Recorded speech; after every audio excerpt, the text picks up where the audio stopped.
কৌশিকী তার বিপদে পাশে পায় দেবুদা ও মেননকে। নাটকের শেষে জবনিকা পতন করতে উপস্থিত ছদ্মবেশী জগদ্ধাত্রী। জি বাংলার জনপ্রিয় ধারাবাহিক জগদ্ধাত্রীতে চলছে দুর্ধর্ষ পর্ব। একদিকে জগদ্ধাত্রী ছদ্মবেশে স্বয়ম্ভূর প্রাণ বাঁচাতে কৌশিকের সাথে বেনারসে পৌঁছেছে। মুখার্জি পরিবারের সকলেই এখন বেনারসে গিয়েছে জগদ্ধাত্রীর অস্থি বিসর্জন করতে। তার পাশাপাশি একে অপরের জীবন নেওয়ার নোংরা খেলায় মেতে উঠেছে পরিবারের লোকজন। স্বয়ম্ভূকে মারার জন্য মেহেন্দি উৎসব লোক ঠিক করেছে। অন্যদিকে বৈদেহী ও চন্দ্রনাথ মেহেন্দিকে সরানোর জন্য উৎসবের সাহায্য নিয়েছে।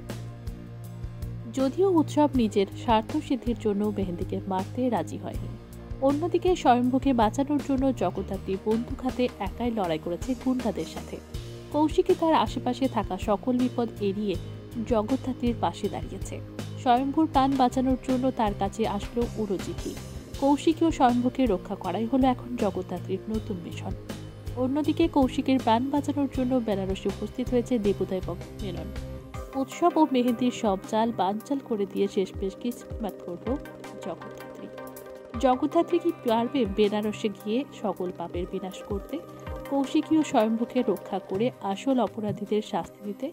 এবার নতুন কি খেলা দেখাতে চলেছে সকলের প্রিয় জগদ্ধাত্রী? জানতে দেখুন প্রতিদিন সন্ধ্যে 7টায় শুধুমাত্র জি বাংলায় জগদ্ধাত্রী।